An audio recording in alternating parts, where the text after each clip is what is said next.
Let's go back in time to 1932 as Converse brings you historic footage of the legendary original Celtics, with whom all great professional teams are compared.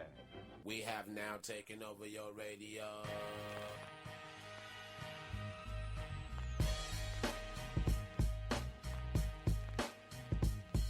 Richie Guerin is about to show you the most important step in getting past a man. It's the first one. And Oscar will inbound it. The men in green, the Milwaukee Bucks. That's Alcindor against Bellamy. Anderson has Jordan. Allen shakes free. Gets two! Gilmore on Stop! Brother. lead Toledo artists. You get 21. 4:28 to go in the first quarter for the Cow Palace. Here's Barry. Jordan. Open. Chicago with the lead. Hello, and welcome back to the Over and Back Classic NBA podcast at thepodiumgame.com. I'm Jason Mann, and with me always is Rich Kraetsch. Rich, great to be back with you. Yeah, absolutely. It's been a few weeks, but I'm ready to get back on this. It's Absolutely. a good episode too. This one's going to be cool. I like this one. You're always excited about every episode. I am. I really am. I mean, there's going to be one. There'll be one, and you can tell I won't say that I'm excited. I'll be like, yeah, all right, we got to talk about. He's going to do this one, you know. Right. You'll know. People will know. But right. this one I am generally excited about. Yeah. Like they'll know. There's going to be a one. There's going to be one. I'm making talk about the mid 2000s Hawks too much, and you're just going to. Right. Yeah. Or like, let's talk about the cultural impact of the 70s Knicks. And I'm going to be like, you'll know. You'll know. Not going to be yours. No. All right. Well, fair enough. Our topic today is we're going to talk about trades of all kinds, although we're really definitely going to focus on mid-season trades and really trades that sort of were at least intended to benefit both sides. So that's going to be kind of a discussion that you and I have later. But first of all, we have a very special guest. He runs the NBA Trades Tumblr blog and has a podcast of the same name.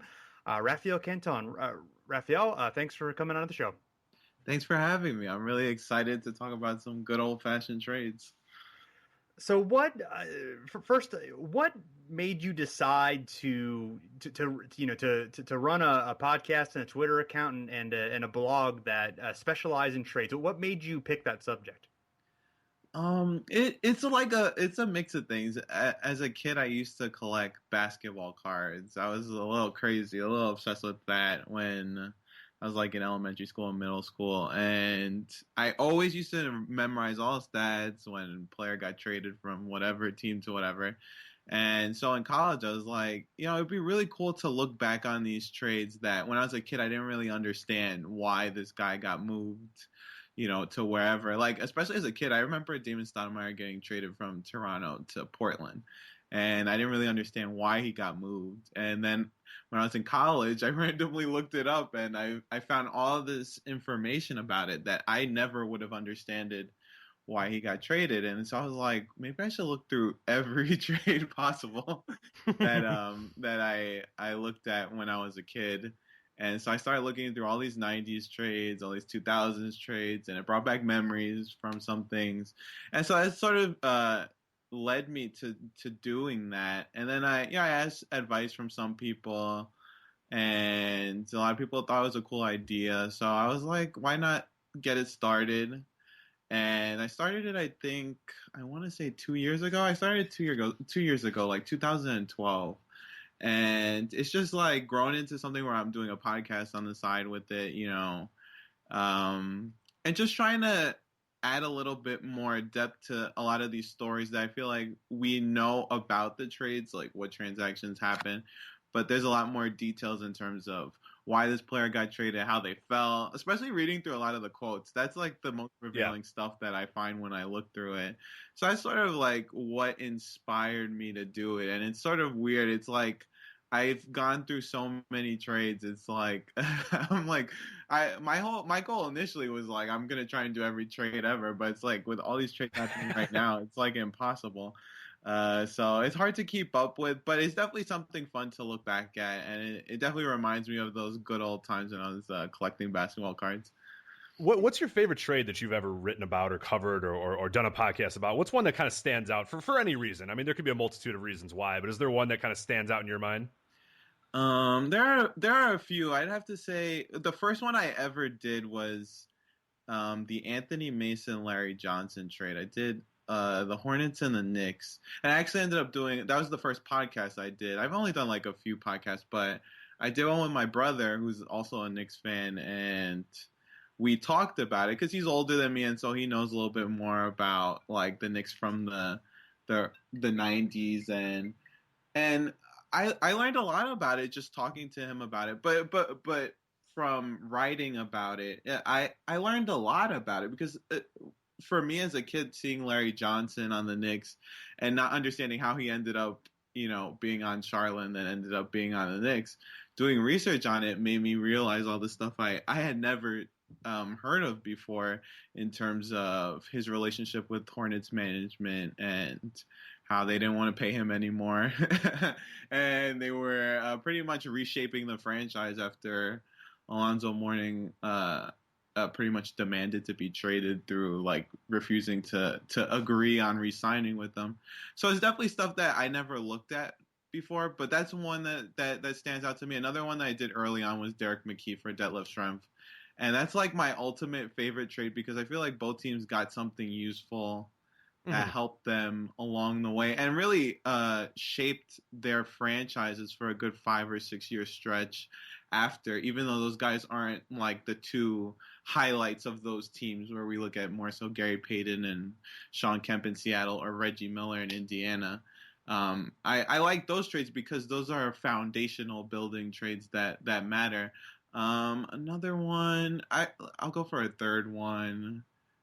Another one I like doing, one I really like doing was David Thompson, because that really got me to look into his career, which I had never really looked into.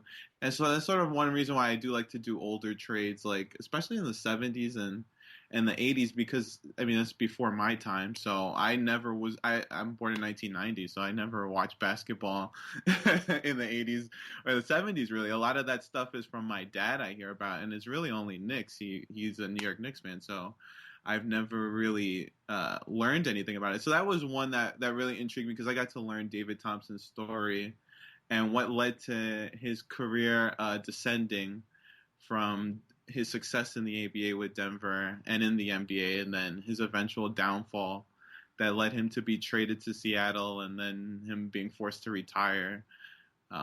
So yeah, those are probably 3 trades that I look at that I'm like, wow, those are ones that I really enjoyed and took forever to like write about, but they were all really fun.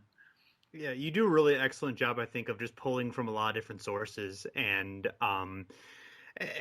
just so much context and so much research. I mean, it's definitely been useful for us looking up stuff for the for our podcast. So we really appreciate the great work that you're doing there. The NBA historian crowd seems kind of small, but there's some really good stuff going on, and you're definitely part of it. So we appreciate that.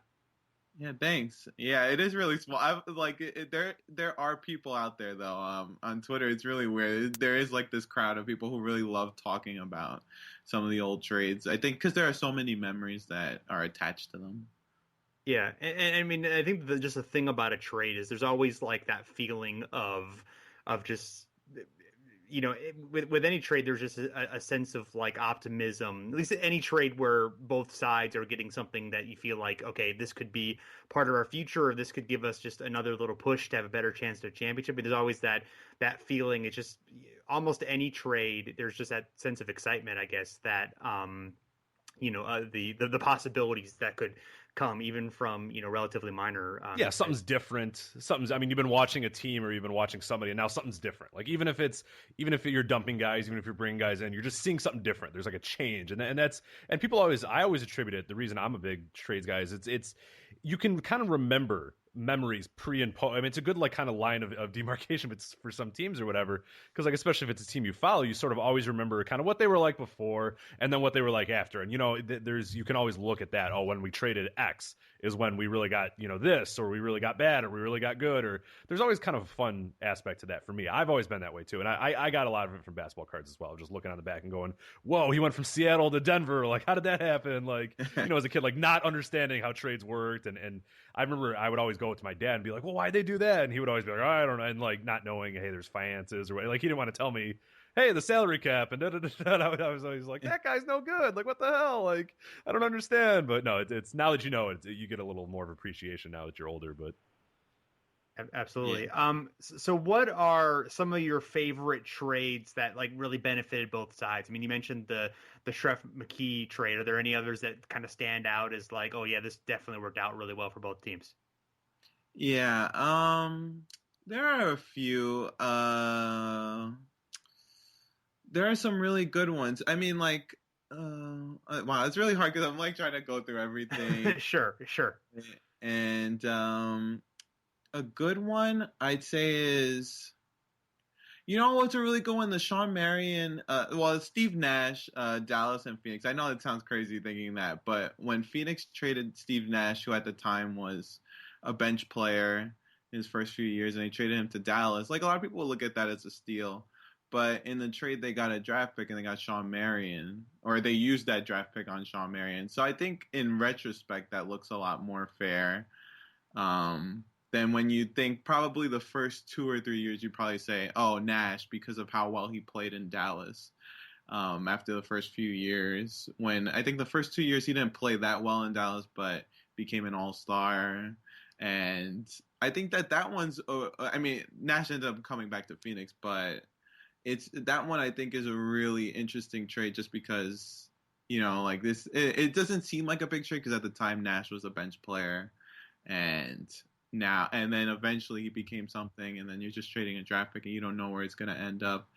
An underrated one I'd have to say, and it's unfortunate, is probably the well, actually, I wouldn't say it's even. Now I'm thinking about it. I'm like, I was going to say Grant Hill for Ben Wallace. I think for name-wise, I'd say it's even. But with Grant Hill's injuries, it's definitely not even. But definitely, I don't know. This is the head scratch. This is hard. There's so many trades. And I saw some even ones, but for the most part, it's hard to find those even trades.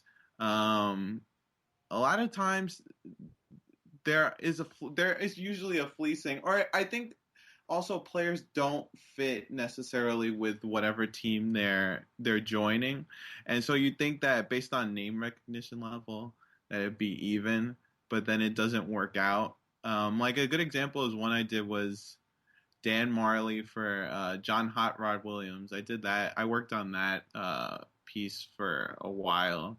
And it was interesting because Dan Marley had such a great career in Phoenix.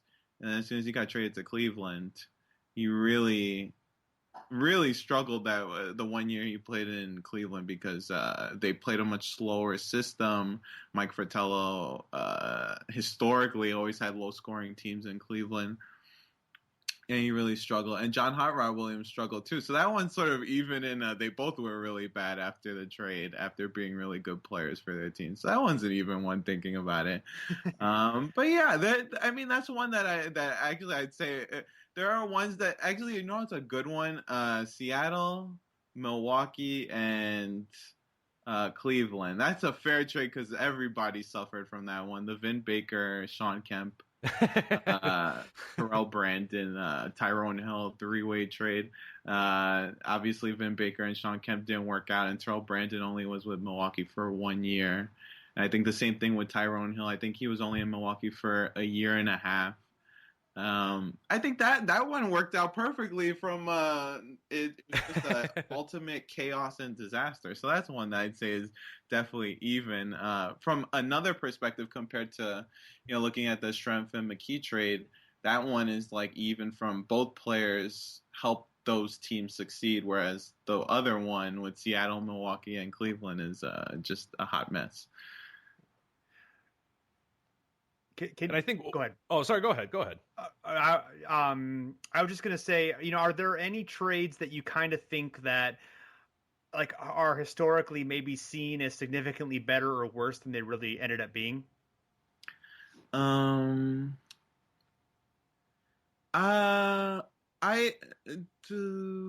think so. Well, I think things change all the time. I mean, like we could think about trades like currently, or in the past 5 years. Like one that has changed, and I think is a volatile trade in the sense that people's opinions of it change all the time, is probably, I'd say, Carmelo with the Knicks and the Nuggets, because there are so many variables that have played into it. I mean, Carmelo has gone from struggling in New York, putting out 40-win teams that aren't that good, and then having that 2012-13 season where the Knicks won 54 games, and you're thinking, okay, the Knicks are building something, and then these past 2 years have been a nightmare for any Knicks fan or just the Knicks in general. And then in terms of Denver, it's like the same thing too. Denver was sort of a lower-seeded Western Conference team after they traded Carmelo, and you're thinking, okay, they got a good return for him. And then they peak with the 50, I think they won 56 games or 57 games. I don't remember, but they won 2 years ago when they had Andre Iguodala, and you're thinking, okay, so this is working out for them. Gallinari's playing a significant role. And that one, I think, has changed so much over time because Carmelo's tenure in New York has sort of become clouded with everything from the recent losing, and obviously the news of him having the knee surgery and everything.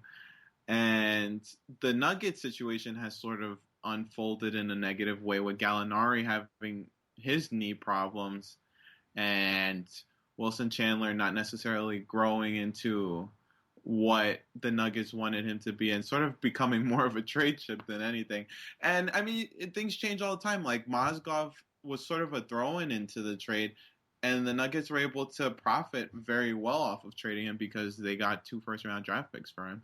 So it varies. That one is something that I'd say, like, a trade can change so much over time and the way we look at it. Another one I'd say also is Pau Gasol and Marc Gasol. It'd be easy 4 or 5 years ago to just say the Lakers fleeced Memphis with the 2 championships and Pau Gasol playing such an important role as the second best player on those 2 championship teams. And Marc Gasol obviously starting off well in Memphis, but I mean, he wasn't a superstar when he first came into the league. And now we see him differently over the past 4 or 5 years. He's become Defensive Player of the Year, one of the best passing big men, one of the better scoring big men, one of the most complete center in the NBA right now. And he's made Memphis something that the Grizzly franchise has never been, which is a perennial playoff contender and a title contender this year. So I'd have to say that one has changed a lot too, because that one really has changed the way we look at trading a superstar. Because at that time, Pau wanted to be dealt. It's sort of like what we're seeing with Goran Dragic right now. But Pau was like, when I'm a free agent, I'm just going to leave. And so Memphis was sort of forced to trade him. And I mean, when they traded him, I remember everyone was pretty much, I think Greg Popovich had comments about it, and everyone was saying that the league shouldn't have allowed that to happen, which is foreshadowing to the whole Chris Paul situation. But it's amazing to see how much that has changed. I don't think people view that trade as the Lakers fleecing Memphis right now with how impactful Marc Gasol has been on Memphis's overall franchise. Like, he's impactful in their history because, I mean, they've made the playoffs every year for the past, I'd say, 5 years. So it's going to be the 5th year this year. So they made the playoffs, I think, 3 times before he came there, and now they've made the playoffs 5 times in a row. So I think that's another one. Yeah, he certainly made them a healthy franchise after a while of them really not being, even with Pau or whatever. So, question that we had from a few people, and one that, Jason and I always talk about, and one of our goals in doing this podcast, and I think a big reason why you do your blog and do your podcast is, in your mind, are there any important trades that have just been forgotten by history that we just don't talk about enough, or you don't read enough about, or don't get the due that they're really worth of ones that were significant, were a big deal, guys benefited, but maybe we just don't talk about it. Maybe we forget about it, or it's just not as historically significant for whatever reason. Yeah, I think some are like a lot of the draft trades are something that we forget a lot because of the players not there yet. But having the opportunity to draft a player because you made a previous trade is really important. I mean, like one thing that I always thought was interesting was Goran Dragic.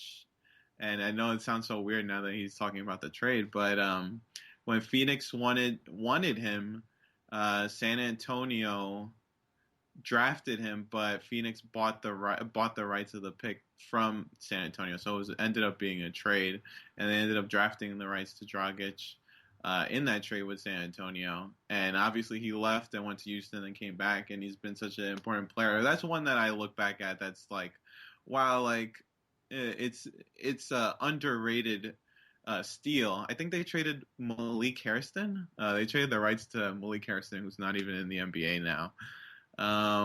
But on a bigger scale, a trade that people don't talk a lot about, I'd say the Knicks. Well, actually, no. Knicks fans talk a lot about Patrick Ewing getting traded. I feel like in the grander scheme of things, people don't really talk about it because he wasn't that great of a player at the time. By that stage in his career, he was pretty much in his last 2 years in the NBA. I feel like that one's one that doesn't get talked a lot about because it really ruined the Knicks, or it started a pattern for New York that they still haven't been able to get out of in terms of acquiring certain players and making bad decisions on top of bad decisions that just sort of they can never get themselves out of. Even when they've had chances to rebuild, they pretty much haven't chosen. They've chosen the other path, which is a quick fix, and this never helped them. So I think that's a good long-term one. Is there anything else? Oh, another underrated one I'd say is Mark Jackson with the Pacers in Denver. The Pacers got rid of Mark Jackson in 1996 after they played in the first round against Atlanta in the 1996 playoffs. They were 52-30, but Reggie Miller had a fractured eye socket, and he missed it was late in the season, so he ended up missing the last 3 or 4 games. And he missed the beginning of the playoffs. He missed the first 4 games of the series. It was tied 2-2. He came back for Game 5 at home in Indiana, and they lost Game 5 at home. And then that meant they lost in the first round. So it was definitely a disappointment for them. And I guess they felt they needed to make a move. And they traded Mark Jackson to Denver for Jalen Rose, and among other things. I think they got a draft pick too in the trade, and I think they used it on Eric Dampier. And the Pacers struggled. I mean, they didn't really have a point guard that could fill Mark Jackson's shoes that next year. And they had injuries, I think, the next year, too. Among that, too. They had, I think, Rick Smith missed a lot of time, and Derek McKee missed a lot of time. And Travis Best was starting, but he wasn't really ready to take over that starting role as point guard. And I think they did a deadline deal with Denver, and they got Mark Jackson back. They traded what they gave to Denver was really weird. I think they gave Vincent Askew and Eddie Johnson. It was and 2 second rounders. They didn't really have to give up that much compared to what they got getting Jalen Rose from Mark Jackson. So I think that's one that nobody really looks back because the Pacers had all these years pretty much except for the 96-97 season where they made the playoffs. And that one year they traded Mark Jackson. They really struggled that year. I think they finished 39-43. And it's such a random trade a player, and then half a season later you trade back for him, and it's just so it's such a bizarro deal. It's something that I always would want to talk to Donnie Walsh about that, because I'm like, what compelled you to trade for him and then trade back for him as your solution? Even though it did work out, he helped them. I think 97 through 2000, they were a contender for a title those 3 years. And so I think that one's one that no one really talks about. And I've never heard Mark Jackson reference being traded twice in a 6-month span. Yeah, that reminds me of the Sean Elliott to Pistons trade. And yeah, that's another good one. Yeah. Yeah, where they got a lot. The Spurs were able to get a lot for him, and then he struggled in Detroit, and then Detroit, gave him back for almost nothing. So it's funny how that works out. So we had one Chuck Shots from Twitter wanted to ask us to talk about the a couple of significant mid-season trades in the 2000s. Of course, the Rasheed Wallace 2004 carousel, going from the Blazers, playing one game for the Hawks, and then going to the Pistons, and Dikembe from the Hawks to Philadelphia in 2001, which both were trades involving the Hawks that led to teams making the finals, and in the Pistons case, winning championships. Yeah, those two trades are definitely significant. I think what also stands out is how weak the East was at that time. I mean, the East is pretty much still weak right now, but besides the top 5 teams, but how top heavy the East was at those times, that making those trades was so significant towards vaulting you into a position to compete for a title without much competition. Because thinking back to the Mutombo trade for Theo Ratliff and other people, I think Tony Kukoc and Nazim Muhammad went to Atlanta.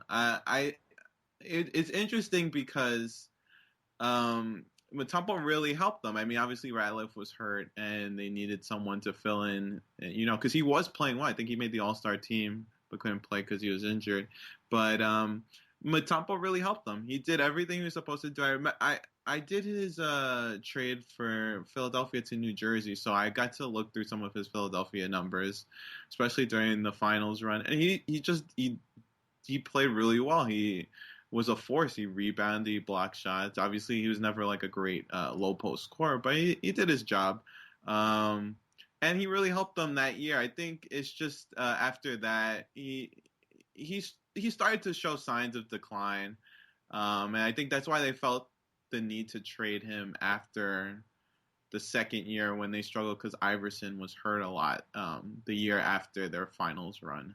But that's definitely an impactful trade just because, Mutombo's, we see he just got nominated to Hall of Fame. He's definitely one of the best defensive centers. And on Atlanta's side, I always think of just Theo Ratliff never really ever got healthy. He was like that guy. And he became Theo Ratliff's expiring contract. I remember Bill Simmons always used to reference that. But, I like it. And that's one of the things that it worked out for Philly at that time. And they needed somebody. And he was an experienced vet. So it definitely was something that worked out. And thinking about that, Philadelphia did not really have that much competition in the East at that time. I think the 2000-2001 season was really Philadelphia, Milwaukee. Toronto was sort of a surprise coming out of the East, and New York, too, was sort of decent. I think they won 48 games. The East was really Philadelphia's for the taking. Milwaukee was really the serious threat, and they didn't have a low-post presence. So it sort of allowed Mutombo to dominate. The second trade, that obviously the Rasheed is a big one. And I always think about it because of how Detroit and Indiana really were the two powers of the East that year. And there weren't really many other teams in the East that were I would say great. Indiana, I think, had the best record in the league that year. They won 61 games, and New Jersey was decent. I think they won their division, and Detroit was right behind the Pacers, or not right behind, but they won like 50, 52, 53 games. The Rasheed Wallace trade definitely changed a lot with Detroit. It's like one of the biggest steals ever, and it always leads to that classic thing about Rasheed playing one game in Atlanta. I actually remember watching that one game because it was local TV, and the Nets, they played the Nets, and I remember watching him play jack up shots with Steven Jackson and Jason Terry on the team too. But what could have been? Yeah, I know. That was great. That Hawks team was so weird in 2004. I remember they traded for Bob Sura. They got Bob Sura in the trade with Detroit. And I remember he tried to do the Ricky Davis. He threw the ball up to the rim and tried to force a triple-double because he had 2 triple-doubles in a row. And I think he tried to get a 3rd triple-double in a row. And he threw a rebound. Like, he threw the ball at the rim and tried to get a rebound out of it at the opposite rim. And I think the league took it away. I know this is random NBA fact stuff. I do remember that. I believe they did take it away, but I cannot confirm that for sure. I remember the highlights. Yeah, so the Rasheed Wallace trade for Detroit, I mean, it just made them so much more deeper. I mean, you have Mehmet Okur off the bench, and he became an all-star, and you have all these guys. Corliss Williamson, who's won 6th Man of the Year. It's just a great collection of talent. And, I mean, Rasheed really was the deciding factor in Detroit beating Indiana. Just from, I mean, Rip Hamilton played great in the series, I think, in the 2004 conference finals, but Rasheed was really just that low post presence. He brought that swagger. You know, I think he guaranteed a win in Game 2 after they lost Game 1 to Indiana, and they won Game 2 on the road as the Tayshaun Prince shot block of Reggie Miller. And I don't know. I think the rest of it is just, I mean, the rest is history. He really secured that championship for them and made them such a great low post presence. That's what I definitely say. Is there anything else? I mean, from a long-term perspective, I definitely say Rasheed matters a lot to Detroit's success. Obviously, winning all those Eastern Conference Finals, or making the Eastern Conference Finals. He's definitely a significant trade, especially because of how much of a long-term impact he had on Detroit's success for all of those years, including that first title that they won with that group. Yeah. You know, funny thing, there were 2 picks involved in that draft that Detroit traded. One of them ended up being Josh Smith, and then the other one was Tony Allen. Oh, yeah. Oh, wow. That's interesting. I really wish Basketball Reference didn't add that where they tell you like what the picks ended up being, because now that's just a wormhole that I just never get out of, because it's like the greatest thing ever. Like when people are like, here, take our 2007 first round pick, whatever, like in 1999, and it's like, it's just guys that like shouldn't be on the same trade. You know, like you get these silly ones, or you know, the famous one is the Kyrie Irving, you know, for Baron Davis one or whatever. But I just love that they added those. Like there's so many weird ones, so many weird things that can happen, especially with the Euro guys, where like Nikola Mirotic or whatever is just in like 10 trades before he eventually finds his way to the Bulls. So you just, like, any page you go to in the 2000s that involves Houston or San Antonio or the Bulls or Phoenix, like he's there. His pick is just being bounced around, and I just love that. That's one of my favorite things that they've added in Basketball Reference, and favorite things about trades these days is just the picks and what they end up becoming. Is just, I love it. Yeah, and it's hard. Sometimes it's hard for me to figure it out, and like some are like, this guy got traded from Detroit to Cleveland, and then Cleveland gave the pick back because they agreed to a separate trade or whatever. Like that happens a lot. Like trades from the 90s. I remember I did a Reggie Diaz from Orlando to New Jersey, and I remember seeing something where like, when I was doing research on it, I think Orlando agreed in the trade that they wouldn't take somebody so that New Jersey would be able to draft. Or I think it was for Dennis Scott, so that Orlando would be able to draft Dennis Scott because they really wanted him in the draft. But a lot of these trades had these weird contingencies, and then it ends up involving the draft pick. So it can always be so confusing.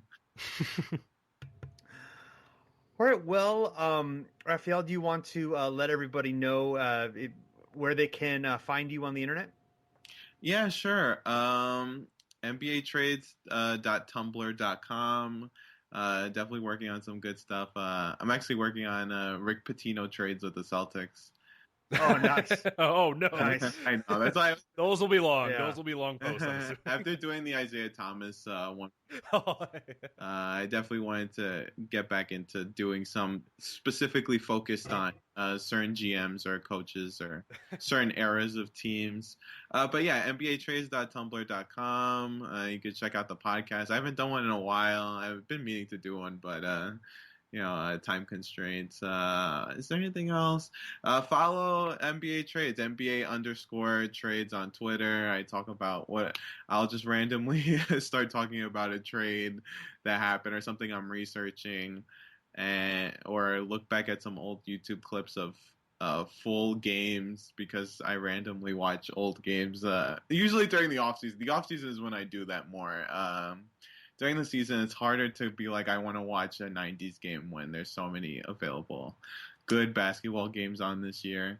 But yeah, like, follow NBA trades, NBA_trades on Twitter. And yeah, there's nothing else. Yeah, whenever I have anything, definitely share it, post it on Twitter, and I'll share it with the people who love archives and love the old NBA stories. Excellent, man. Well, thank you so much for joining us to talk about that. And Rich and I will be back in a few moments with more about midseason trades. Trading places, want a piece of the pie. Good guy, bad guy, we each gotta die. It's all a game. Some will make the Hall of Fame while others are die vain, trying to front for a name. Trading places, want a piece of the pie. Good guy, bad guy, we each gotta die. It's all a game. Some will make the Hall of Fame while others are die vain, trying to front for a name. Dreams fulfilled, gave us more room to build. All right, and we are back, and we are talking. Each of us picked 3 trades that we think are, particularly compelling, particularly interesting. Kind of looking at trades that at least were intended to benefit both sides, and for the most part, the bigger the better. So, Rich, what was your first trade? Yeah, and real quick, just clarification. We mentioned a little bit on the last podcast we did when we said we were going to talk about this topic is, or no, sorry, that was with what was it, the I Go Hard? Yeah, the I Go Hard Now podcast. Yeah, when we did that, we talked about how one of the things that we wanted to focus on with this podcast is not we traded a bunch of guys, we traded a bunch of junk for a really good player. We traded a bunch of draft picks for a good player. That's interesting to some people, and there are times where that's fun to talk about in that. But we really wanted to look at ones that were intended at the time to say, hey, we both want to get better. We have this guy, you have this guy. We have these 3 guys, you have, and let's try to improve our teams. Not we're just going to grab these guys so we can suck forever. Like we're going to grab these guys so we can compete, so we can win this year. I find that way more interesting, especially to see how it works out in hindsight. So that's sort of what we did. If people are kind of curious why these trades seem like a particular breed of deadline trade. So just to clarify there, my first one is February 21st, 2002, and this was I call it Nick the Quick comes to Dallas, and this was a trade between the Dallas Mavericks and the Denver Nuggets. They actually featured a lot of like marquee talent at the time. I don't know if all of them were sort of there are a few that aren't in the peak of their career, but when you look at a trade of good players, I mean, there's a lot of good guys that get moved in here. Just to give you an idea, Dallas Mavericks in this trade, they receive at the end of it Tariq Abdul-Wahad, who at this point was pretty much nothing. And I'm going to go over a recap of kind of what these guys did after this trade. So they get Dallas, Tariq Abdul-Wahad, Avery Johnson, Rafe LaFrentz, and Nick Van Exel. And going to Denver, so this is who Denver is going to receive, is Tim Hardaway, Juwan Howard, Donnell Harvey, and then a 2002 first-round pick, which ended up being Frank Williams from Illinois, and we'll get into him a little bit. One of the things I wanted to look at, and I think you kind of did the same thing too when you look at these trades and why you enjoy them and that sort of stuff, is look at the records of the two teams beforehand and see where these two teams kind of were in their trajectory. And if you're familiar with the date and the time, you understand, hey, 2002, the Mavericks are pretty good. Why are they trading, half of their team or whatever? And yeah, they're 38-17 at this point, and Dallas is making this trade. Denver, less so, almost exactly opposite. They're 16-35. Interesting idea. I mean, the Dallas Mavericks, they ended up going 19-8 the rest of that year. Nick Van Exel obviously wasn't long for that team. Avery Johnson. I'll kind of, actually here, let me run down each guy, one by one to kind of give you an idea, and then I'll go back. I'll trace back and talk a little bit more about them. But obviously, one of the big deals was Dallas wanted to get younger quick. They wanted to do a few things. Tim Hardaway wasn't in their plans. They thought Nick Van Exel, more dynamic player. At the time, Nick Van Exel was kind of controversial, though, because he wasn't a very good defensive player, and that would obviously bear true on Dallas. And Dallas went through a nice little 2 or 3 year run where they were just a miserable defensive team under Don Nelson, but would score like crazy. And then we'll talk a little bit about that because a lot of the stuff that they did the next year kind of plays into this. But kind of going over the guys that Dallas got, Tariq Abdul-Wahad at that point was kind of a shell of what he was. He only played 18 games with the Mavericks, and this was at the absolute tail end of his career, and he never played again after this.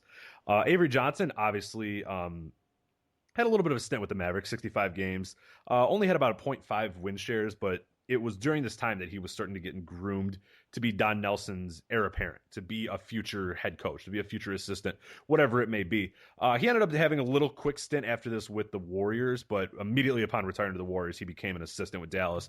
And obviously the rest is history, became Dallas's head coach, took them to the NBA Finals, led them to the NBA's best record the year after, and then a first-round exit to Don Nelson's Warriors. So always some fun little stuff that happens there. But obviously this was a big deal for Avery Johnson. This was his first time in Dallas. So it kind of played a big part in Dallas's history.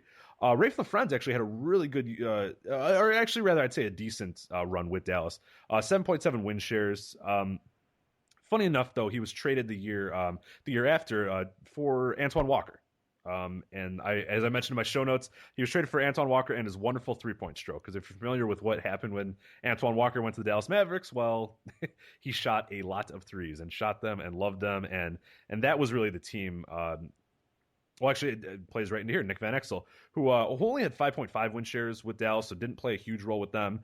He was really big in the playoffs, though. There was a playoff series where I remember he averaged something like 30 points a game. I mean, he was putting over insane games and just being a huge part of them, making pretty improbable runs in the playoffs and setting the stage for kind of the Dallas franchise that we'd see for a while.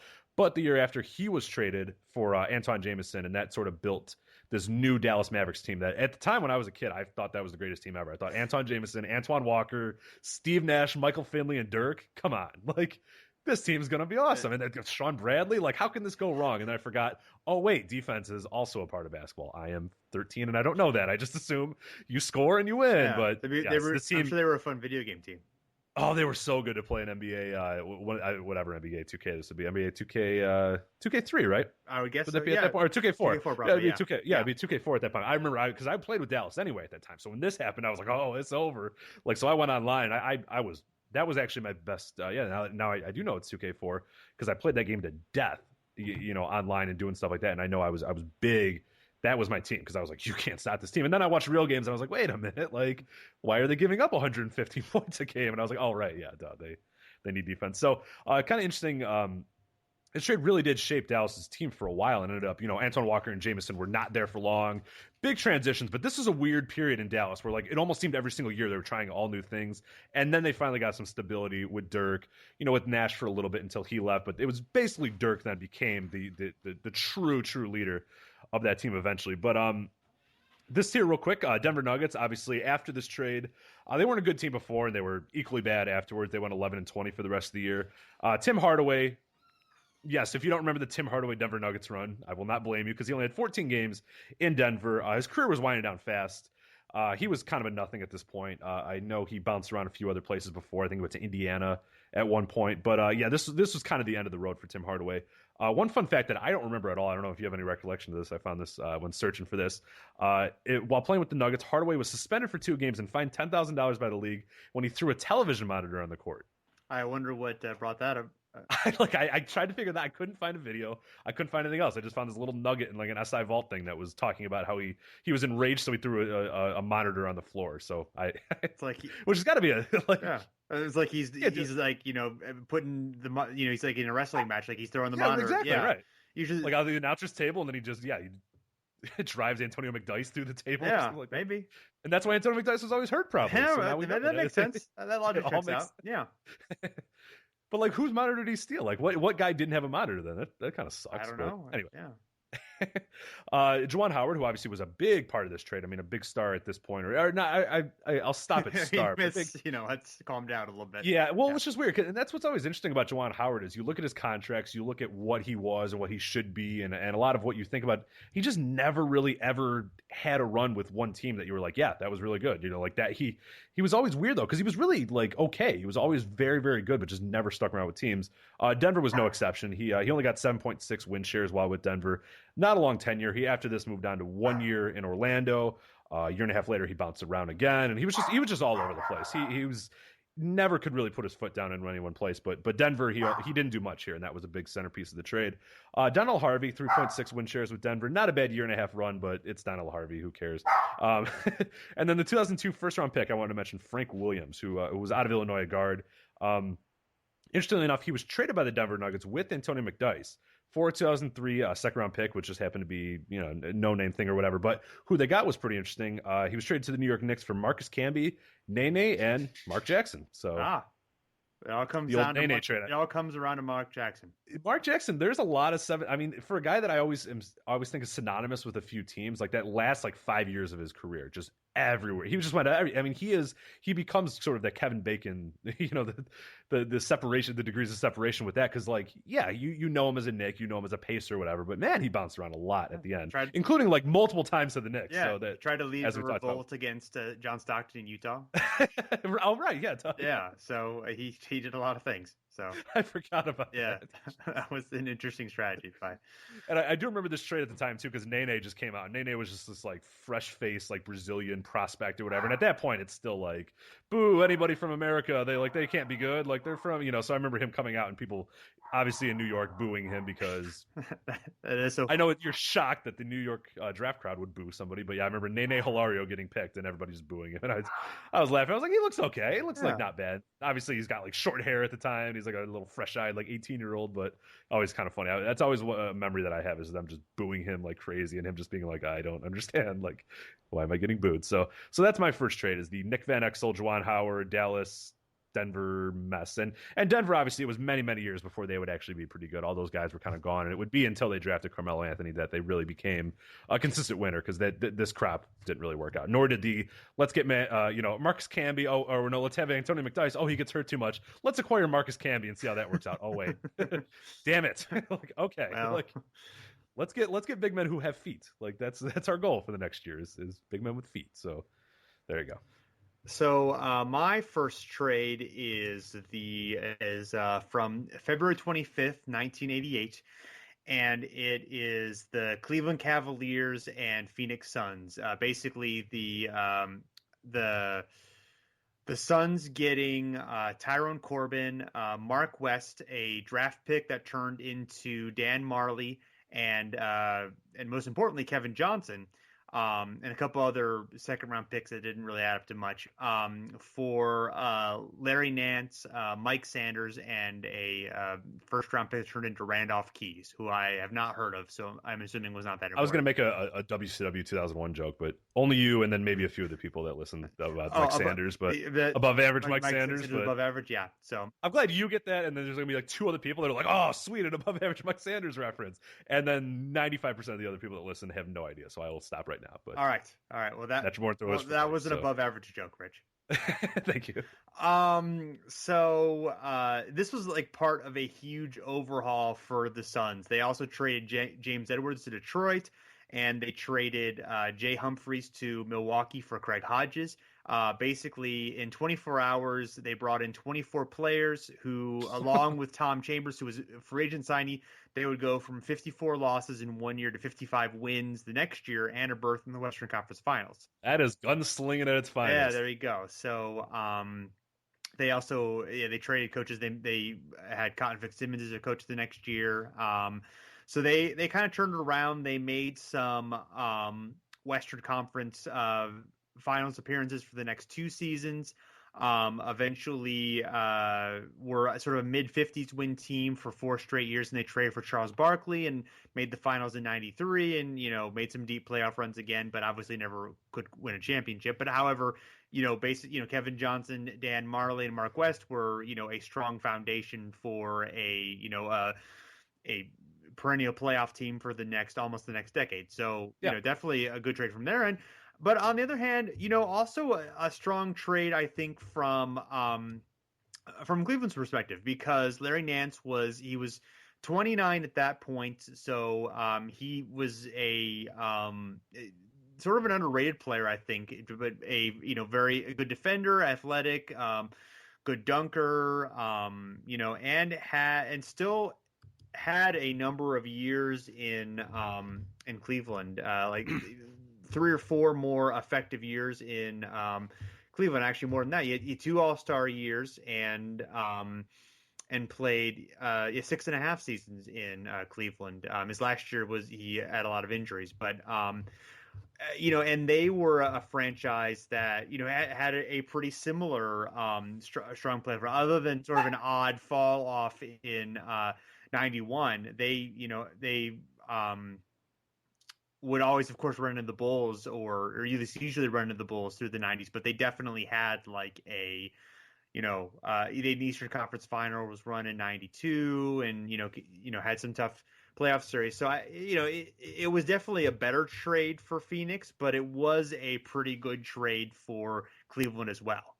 And one tidbit I like on this trade is it's from a New York Times article. When the trade was announced, all the players had to do was change dressing rooms and introduce themselves to their new coaches and change uniforms because they actually were playing that night of the trade. Of course, those are the best. They couldn't actually play for their teams because they did clear physicals and stuff, and each team suited up 8 players. But it's kind of funny. Also, at the time, Nance's scoring average was just a bit more than those of West, Corbin, and Johnson combined. So. It's just funny how Nance was used at the time versus how the other 3 players were used. And of course they would be a good player. And there's an article from the next season, an AP article talking about, Kevin Johnson's rise to stardom, and he was really good. And at that point, the Cavs had the best record in the East and the Suns had the second best record in the West. And like I said, the Suns made the conference finals that year, but were swept by the Lakers. The Cavs ended up 55 and 27, but lost to the Bulls in the first round. So, and then,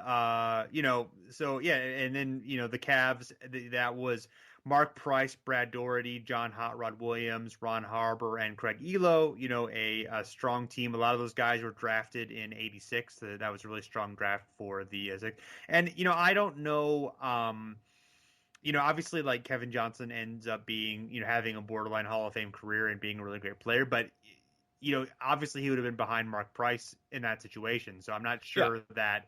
Yeah, he's a 21-year-old rookie at this point, too, for people that aren't aware. I mean, he's still young. It's still his rookie year. And he didn't come into the league and was immediately, scoring 20 and a great assister or anything like that. I mean, I think he was averaging a little. Yeah, I mean, second year, he did pick it up and became great. Right. But, it was definitely a trade, I think, that you could probably assume he was going to be very good, but at the time, it's not like they traded a 20-point per game, 19-point per game guy. I mean, he was still a rookie, still young, but you could sort of assume that it was going to kind of happen looking at his college numbers and looking at, how quickly then he became a star. But just in case, I mean, just so people know, it wasn't, that he wasn't an obvious budding star or an obvious star at the time. Yeah, and Nance was, like I said, is a better player than I think he is historically regarded. I mean, he really did have some, some strong seasons, was a really good player.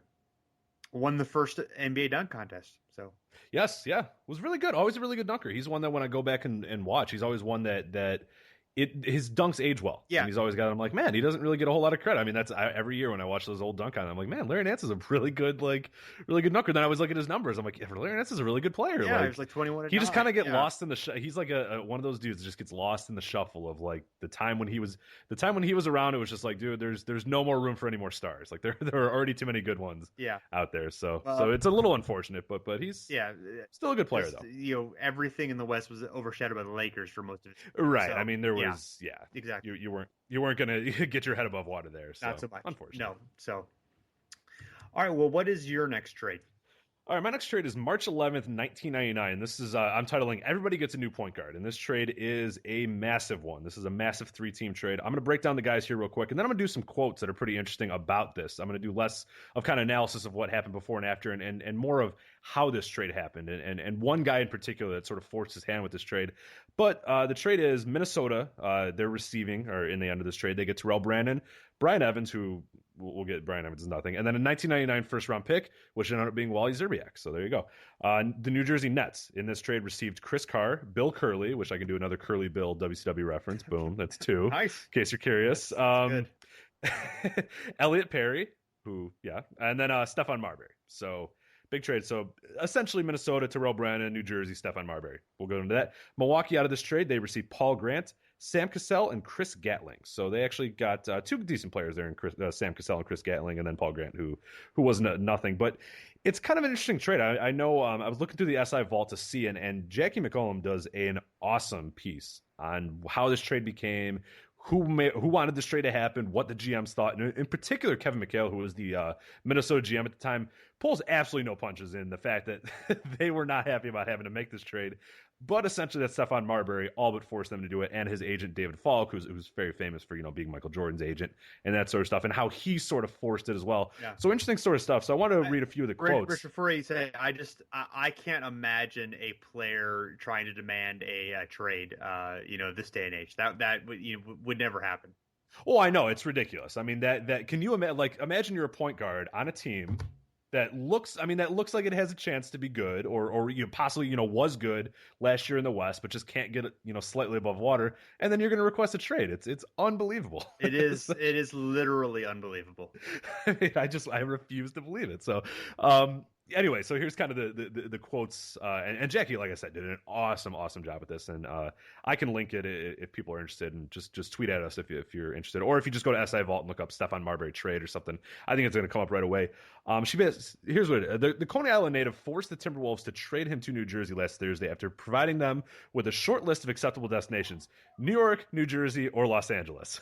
That's how times have changed, thankfully. Yes. Marbury, though, through his agent David Falk, forced Minnesota's hands by threatening to walk at season's end and sign with the Bulls. Thank God that didn't happen. Wait till you see what this awesome power team that David Falk was trying to put together here. He couldn't believe Marbury, he is Kevin McHale, would forsake a team that was developing into a championship contender for Dynasty in the Ruins. And Dynasty in the Ruins, obviously, is New Jersey. Upon hearing that McHale was prepared to call Marbury's bluff, Falk, who refused to deal with McHale, informed Minnesota owner Glenn Taylor, "I can put together my own team in Chicago." The implication was that Falk would dump his stable of free agents, among them Stephon Marbury, Nets guard Kerry Kittles, and Cavaliers center Vitaly Potapenko, into the lap of Chicago manager Jerry Krause. Yeah. Good old. Does that team win more than 30 games? Like the good old MKP, tandem, the famous Marbury, Kittles, and Potapenko. like that's your threat. Like, well, I'll just create the super team if you don't do it. Like, yeah, that team would not win more than 30 games. Maybe in '99 at the lockout year they would have won. Maybe the team is no good. Vitaly Potapenko, that's your bargaining chip. Well, you know what? I'm going to take Vitaly Potapenko elsewhere if that's what we're going to do here. So, yeah. All right. Last quote here. There is no denying Marbury's talent, but there is room to question his priorities and his commitment to winning. Marbury told SI in January 1998 that he was thinking of bolting Minnesota when his contract was up because of the weather and because he missed his New York friends. The news stunned the Minnesota Timberwolves front office, which later discovered that Marbury had made those comments just days after a local nightclub spot refused to serve him alcohol because he was underage. His quote then was, "They give me my own table in New York," Marbury reportedly fumed between expletives. Yes. So he was upset that they would not let him drink underage. And then there was another interesting quote I tweeted out earlier. To be fair, what else is there to do in Minnesota besides drink? I'm the Mall of America. Oh, that's true. You can go to Hulk Hogan's Pasta Mania, which I'm assuming is still there. So I'm assuming. Why would it not still be there? I mean, fast food pasta at the Mall of America. Sounds pretty good. I'm just kidding, Minnesota. I've never actually been to Minnesota. Well, no, I don't know either. It sounds like it's probably a fine job. It's great. I watched Fargo last night, so it just made me think of cold. So yeah, I don't like cold's no good. It's like 5 degrees outside right now. It's going to be like negative 25 tomorrow. Yeah, that's wind chill wise. Yeah, so yeah, we're gonna get killed tomorrow. So anyway, there was one last quote that I wanted to bring up, and it's Kevin McHale just kind of turning the knife on Marbury. There was a quote where Marbury said he didn't want to be in Minnesota because he felt like he wasn't on TV enough, like he wasn't a star or whatever. And McHale said, it's not where you play, it's if you win. Well, when you win, you get on TV. That's basically what it is. And they said, like, Steph just kind of shrugged it off and said, no, I'm going to be on, it's New York, it's New Jersey, that's where my friends are, all that sort of stuff. So McHale responds with, I wonder if Steph has noticed that the Nets are 3-15. If he wants to be on TV with them, he better get cable. There you go. That's an NBA GM. Yeah, he swinging a. Yeah. Well, McHale wasn't exactly known for being a diplomat, so no. So that's just burying the Nets. I'm assuming he didn't make too many more trades with the Nets after that, but maybe not. I don't know. But real quickly here. As mentioned, the New Jersey Nets were 3-15. Jason, do you know who their head coach was at this time? Well, I know because you have it written down right here. Oh, you're looking. Notes. Damn it! I don't see your little scroller. I don't see the Google Docs scroller. Oh, yeah, I'm very sneaky. I probably could have guessed, but John Calipari. Yes, still famous John Calipari was. He was fired two losses later, and that's were 3-15 at this time. His team is better now. Yes, this current team is much better. The Almost better than Kentucky, the current New Jersey Nets. Yeah, Kentucky. Yeah, I hear people who talk about college basketball say they're good. I don't watch college basketball, but they're a fun team to watch because they what happened was, and I very, very minimally, so I'm probably completely wrong about this, and someone can tell me, but I watch a little bit, and especially I try to watch them as much as I can, because essentially what happened was Calipari, and you know what he does, he brings in these crop of guys that he knows are going to the NBA or whatever. Well, he assumed all of his crop last year was going to go to the NBA, so he brings in this like awesome class of guys, and like half his dudes stay, so he's got like 15 guys that are really good.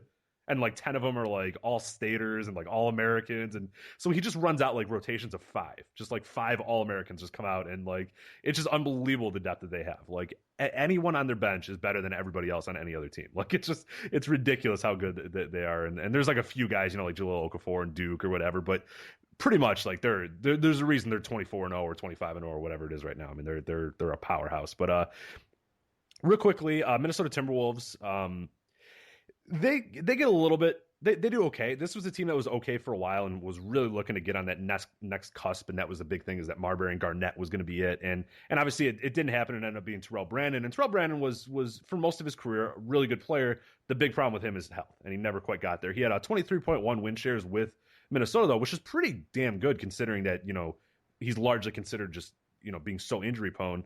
One of the interesting parts about this, though, and it was mentioned in another SI article, is this season, you know, his tenure, his run with the Wolves coincided with Chauncey Billups coming to the Wolves. And a big part of what Billups said made him a great point guard was sitting there and talking and learning from Terrell Brandon. So that's a very interesting part that he can always kind of look fondly on that. Brian Evans, he played 24 minutes for the Wolves and was waived like 2 days later, so that didn't do too much.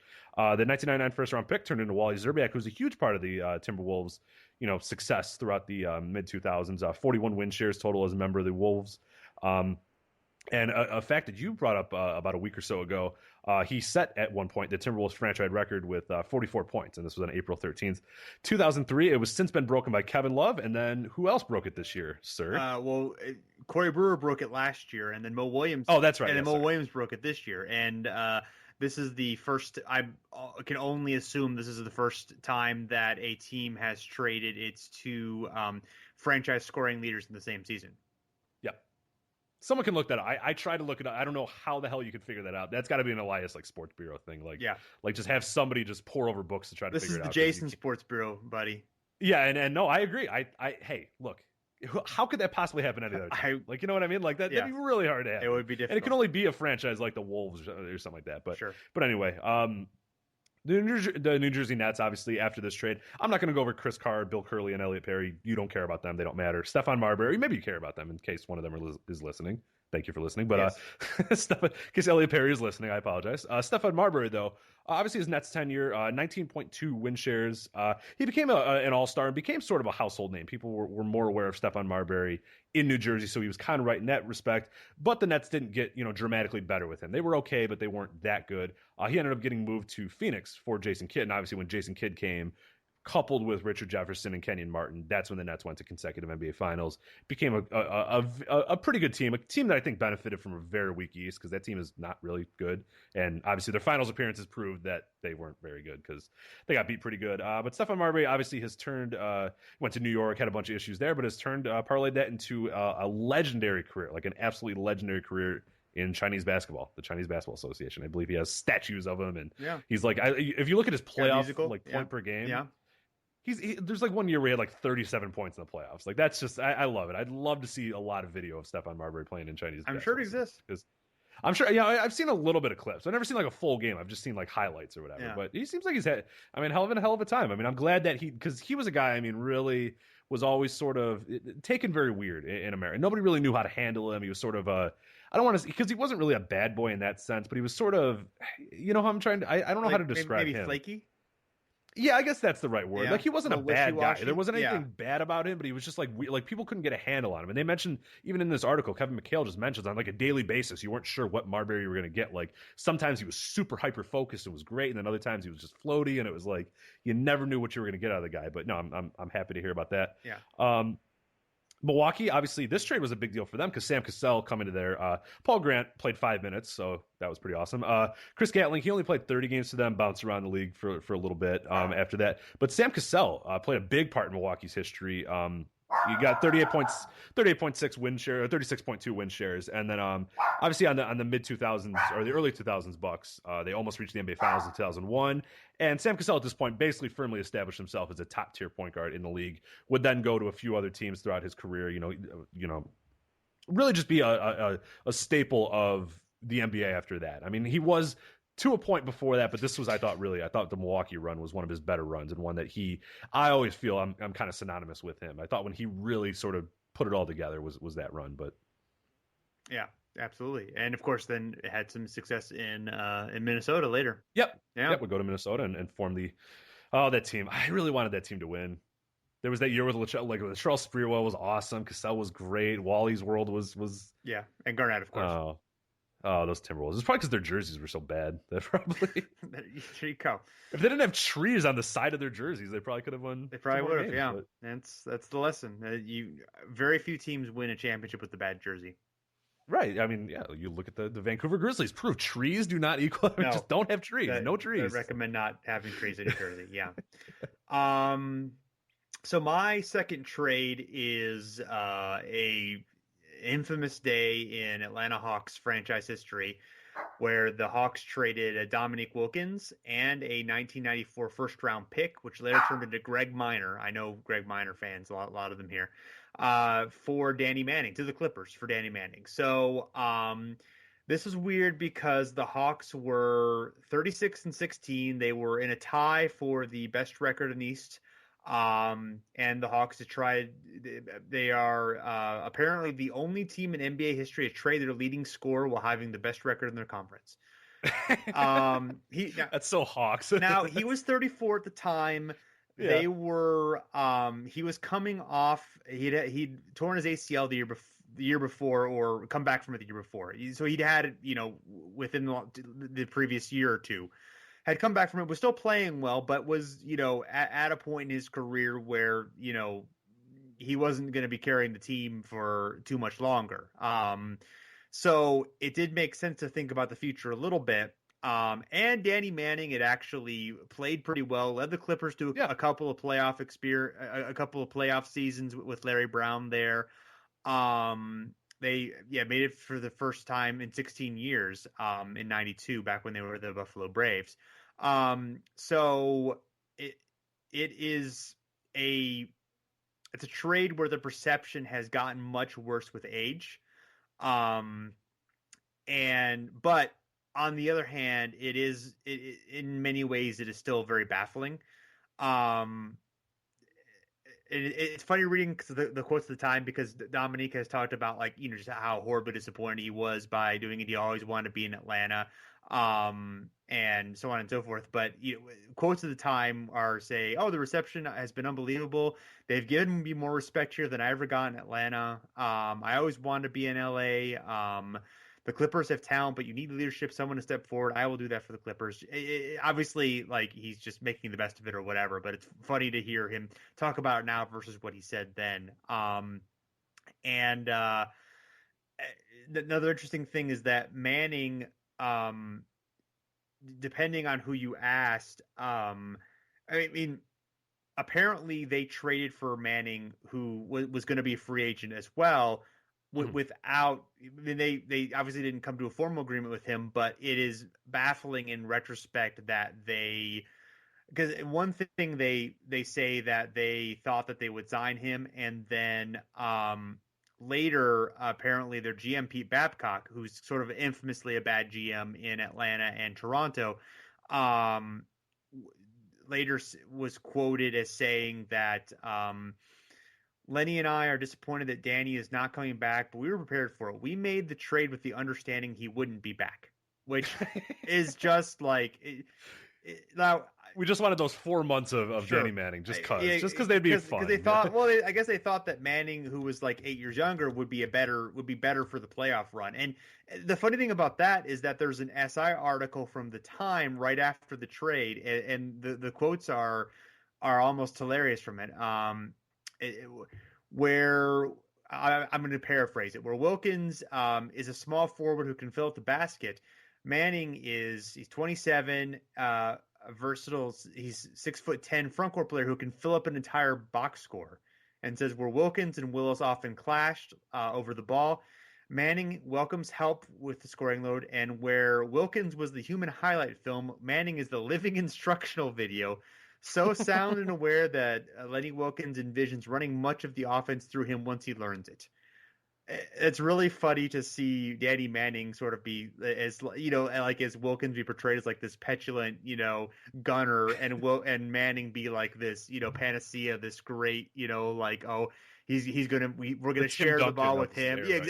That's how you described Tim Duncan. It's hilarious that in retrospect, that being the way that it was at least viewed in this article, very briefly. And it's a good trade. Honestly, it's a good trade if you sign Danny Manning. If you with the implicit idea of, hey, let's sign Danny Manning for the long term or something, like you have something worked out or then it's a no doubter. It's a good basketball trade in that respect. Although giving up the first round pick might be a bit much, but it's a good basketball trade. But just from a perspective of Wilkins has been the guy who's just by far the greatest, or at least the most famous, the greatest Atlanta Hawk of all time.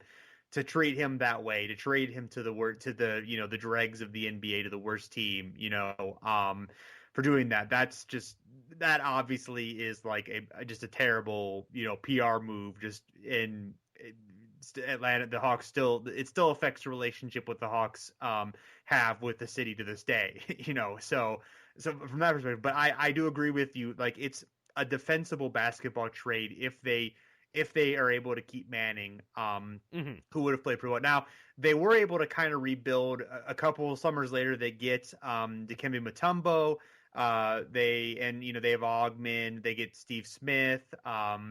And they're able to kind of have a decent run in the later half of the 90s. So they're able to kind of emerge from this without too much damage being done. But, but at least from a perspective of just, losing their top star and, losing, the best thing that they had going on, it was a terrible trade from that perspective.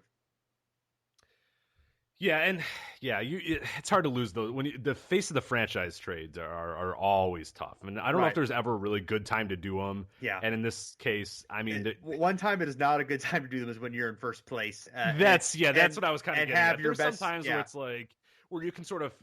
In a lot of ways, they do this. A lot of franchises do this, where they'll sort of spin it, even if the guy doesn't agree. They're like, we wanted to have him have a chance to make the playoffs, or his career's winding.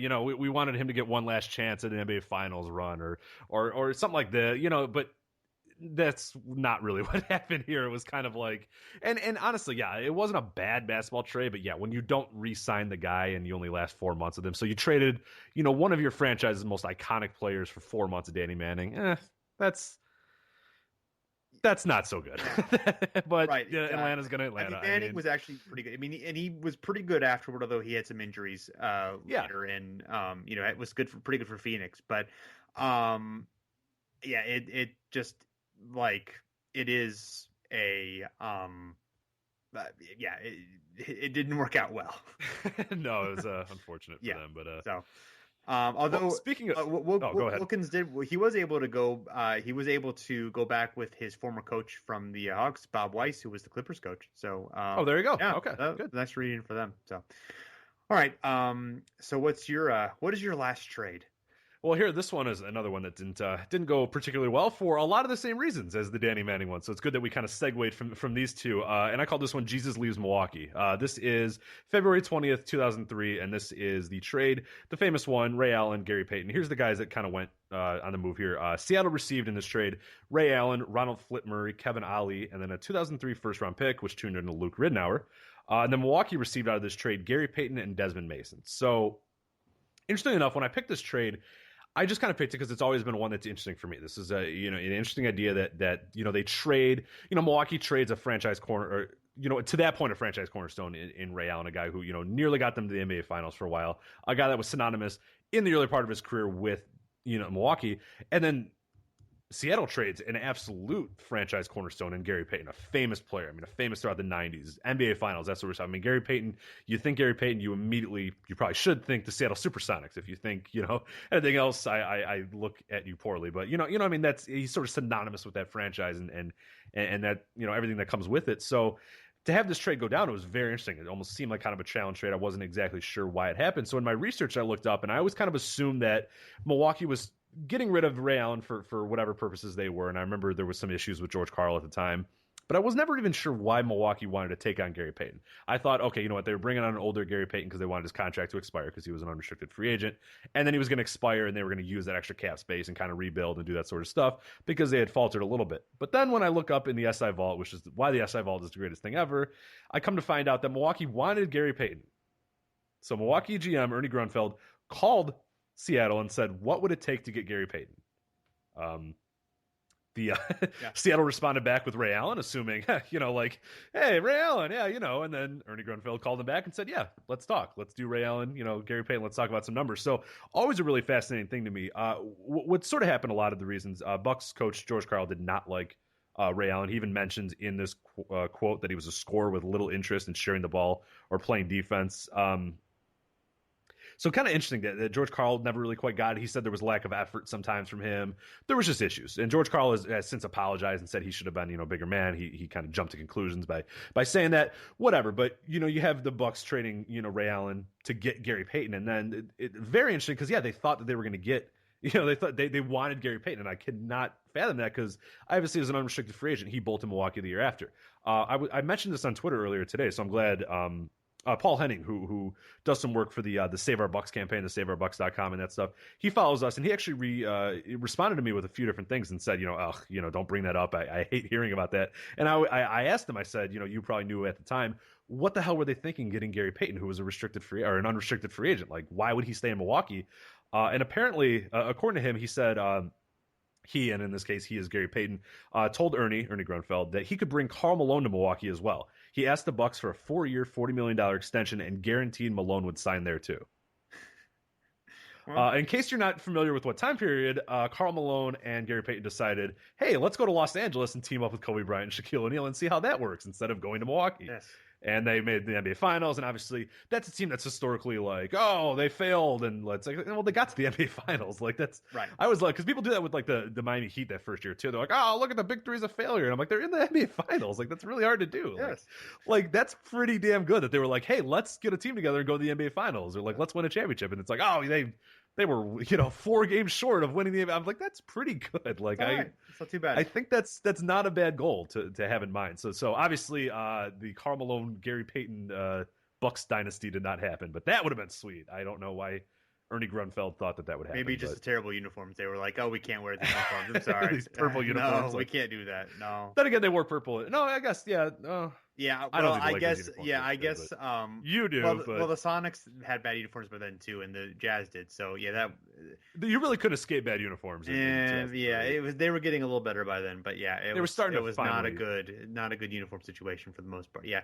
Now I will say that Ray Allen was a little bit.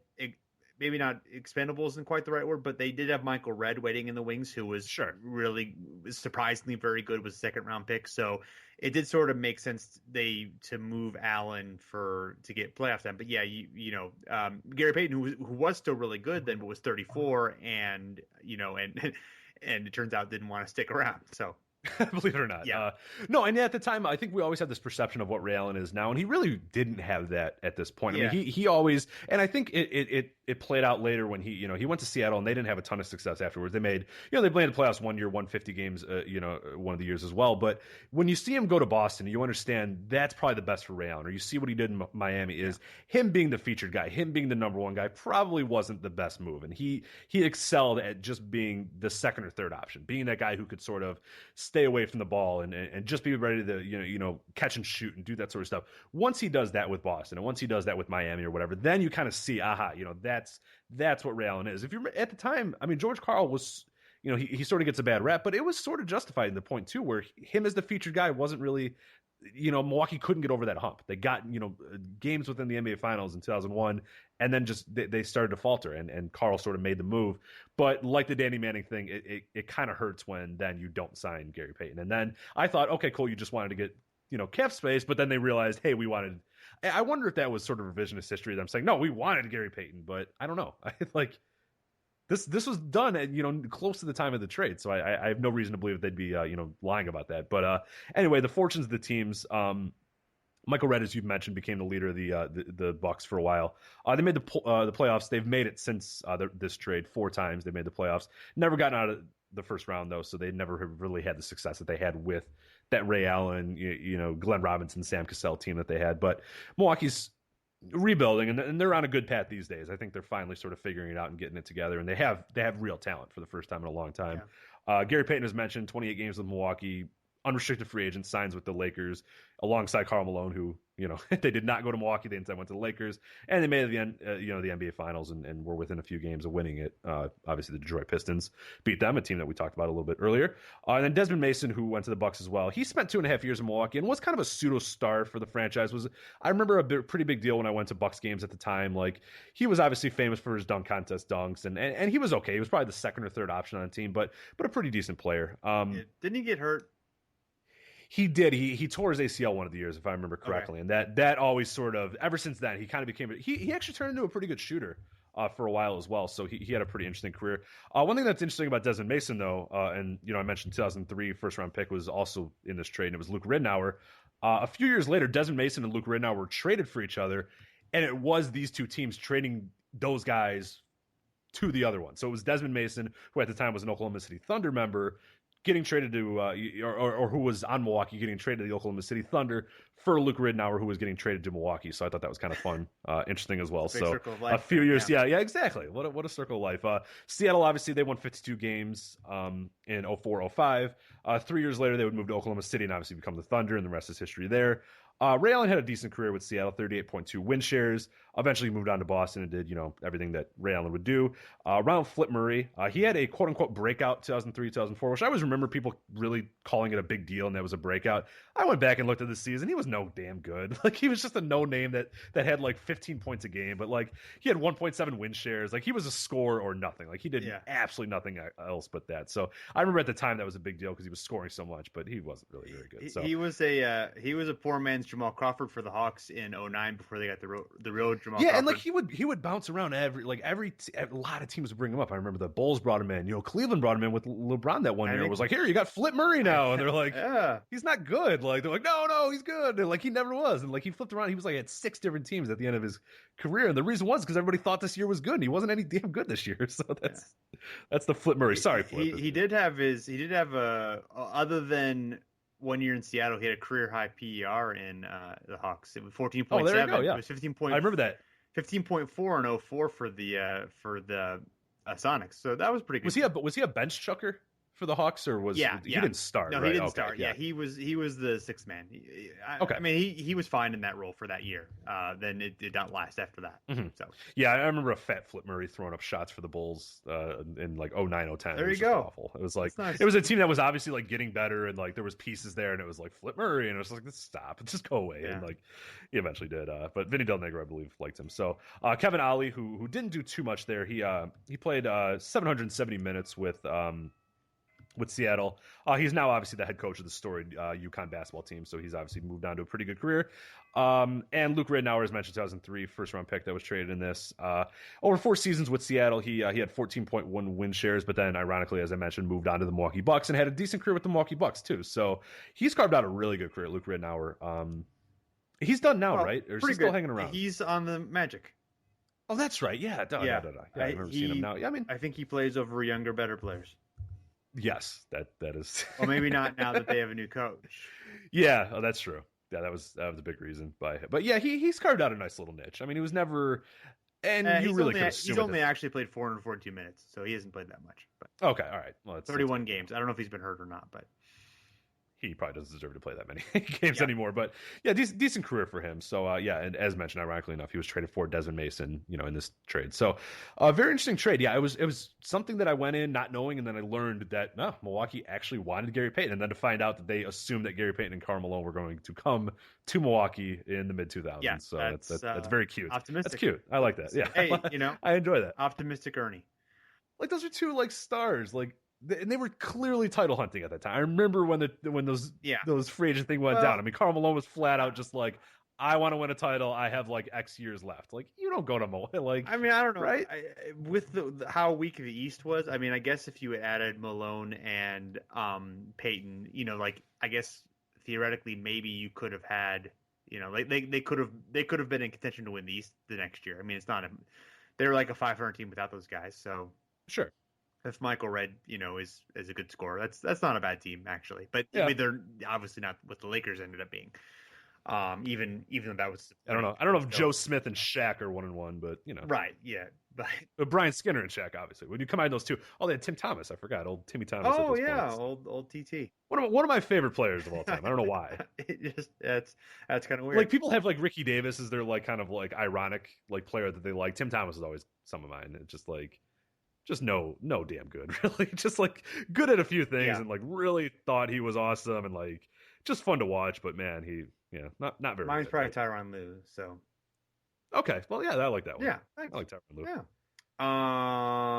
So my final pick is the 2007 January 16, 2007 trade between the Golden State Warriors and the Indiana Pacers, where the Warriors received Steven Jackson, Al Harrington, Sarunas Jasikevic, and Josh Powell for Mike Dunleavy, Troy Murphy, Ike Diogu, and Keith McLeod.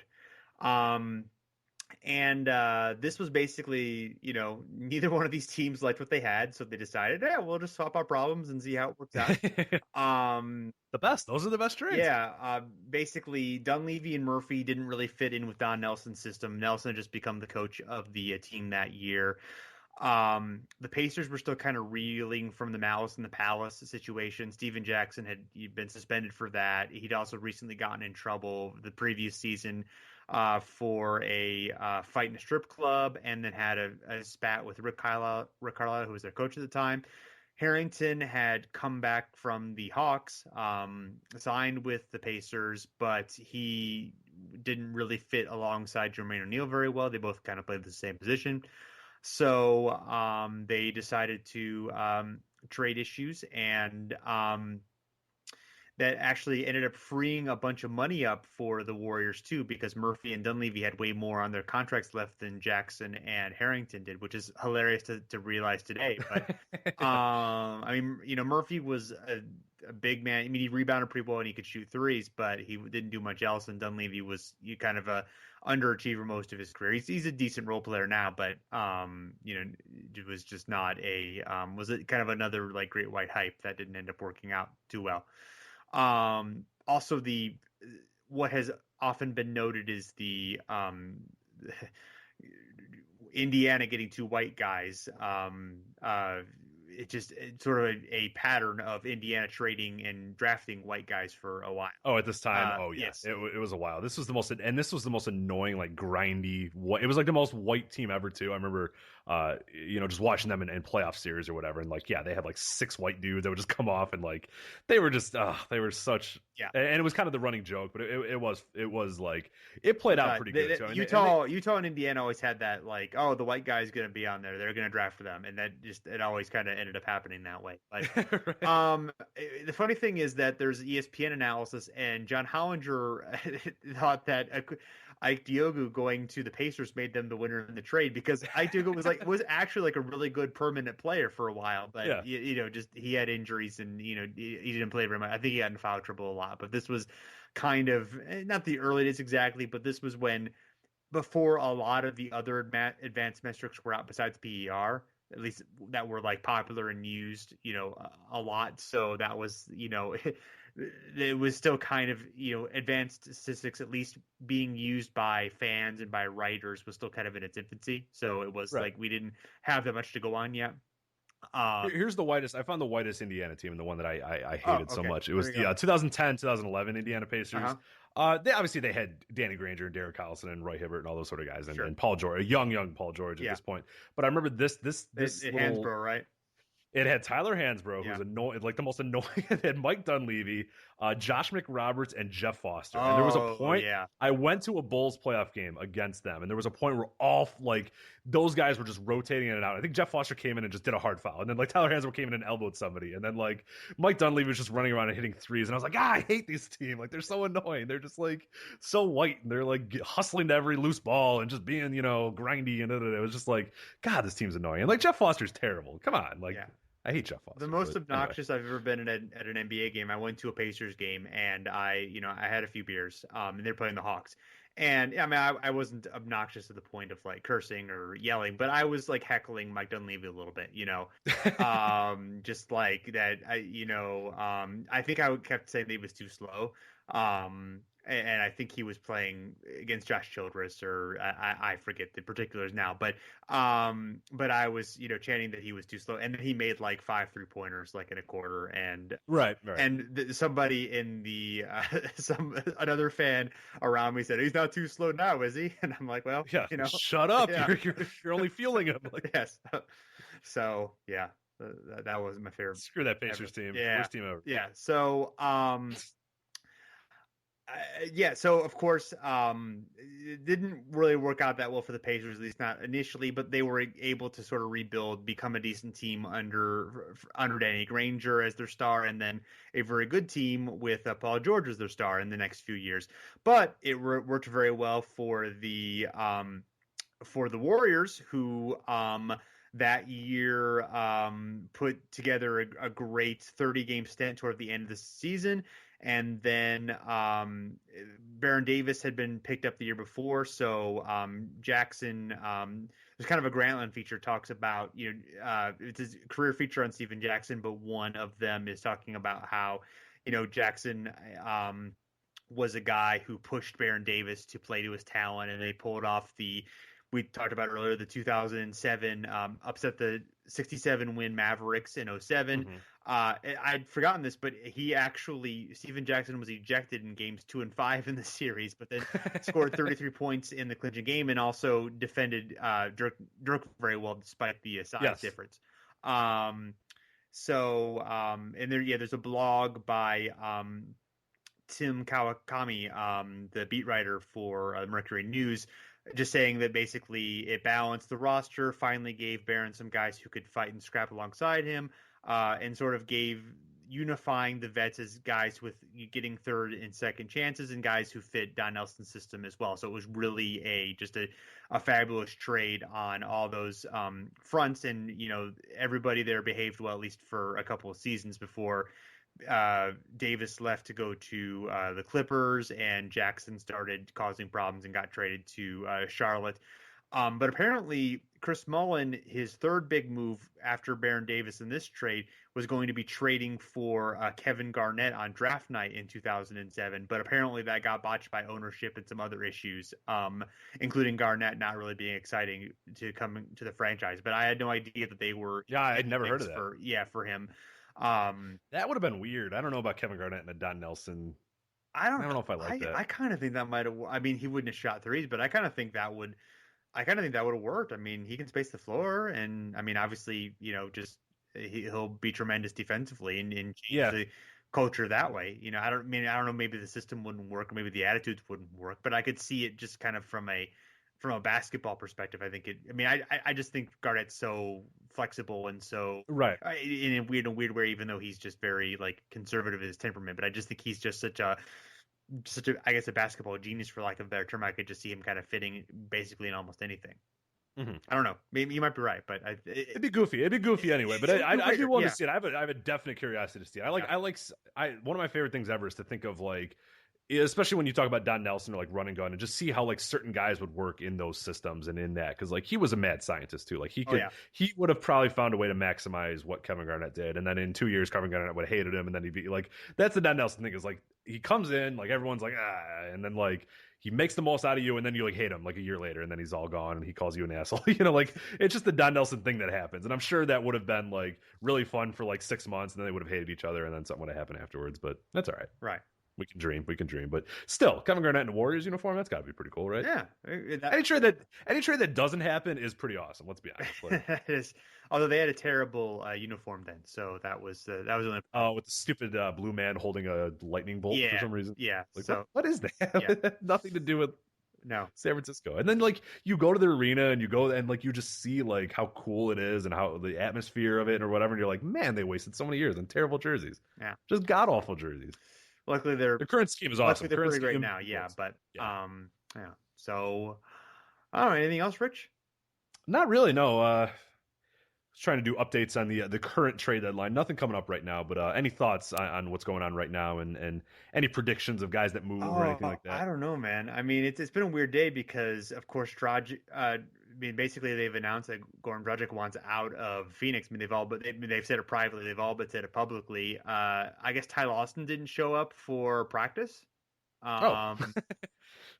So there's Reggie Jackson also. Yeah, he demanded a trade. He privately, and he's basically all but said it publicly too. They can't say it publicly unless they want to get fined. So I mean, it just there's a lot of pieces out there.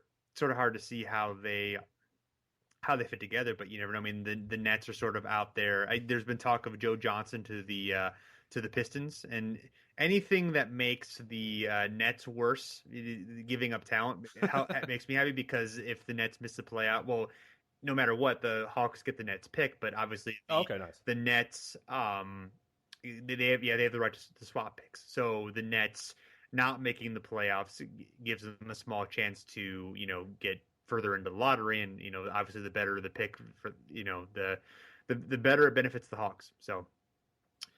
Absolutely, yeah. That's imagine having. I feel like this is going to be a very interesting trade deadline for one big reason, and it's really, I mean, we really haven't had this in a lot of years where it's a pretty open field. Like, to be honest, in a lot of years, there are a few teams here and there, but people sort of say, it's Miami. When LeBron was there, it's Oklahoma City, or maybe the people weren't really picking the Spurs. They kind of came out of nowhere. But for the most part, everybody kind of knew, okay, Miami out of the East, and maybe somebody will beat them or whatever. But for the chances are, I mean, it's probably going to be them. And then Oklahoma City, they're awesome.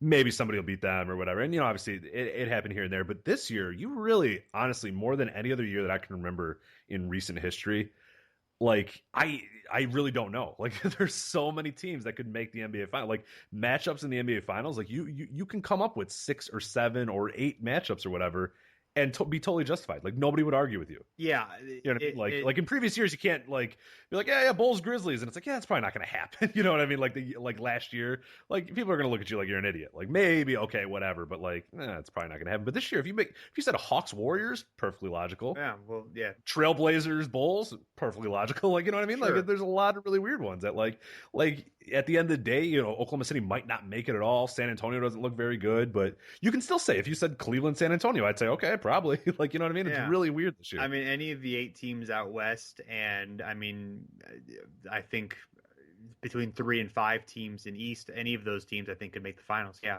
So absolutely, and you don't get that many years in the NBA. No, definitely not. Yeah, I mean, and historically, the West historically, you don't really get that. Yeah, I mean, the West, especially the weird thing, of course, is if Oklahoma City puts it together in the 8th seed. I mean, that's a dangerous series. Well, you talk about Indiana, how historical Indiana too. They're possibly Paul George coming back. Yeah, I mean, they could be a seed. And honestly, Miami too. I mean, Miami. If Bosch and if they make a trade and they have healthy Bosch and Wade and Whiteside, being great. I mean, that's that's an interesting series for whoever. I mean, how many years can you look at the 8th seed and be like, oh, look at the 8th? I mean, if they make the playoffs, they're going to make a hell of a run. Like, that's just unprecedented. Yeah. It's a funny year, and I don't know if injuries have caused a lot of it, but which kind of sucks. But there's also just been a lot of parity this year. I think the talent dispersals is very interesting right now in the NBA. So. It's weird, and I obviously hope that.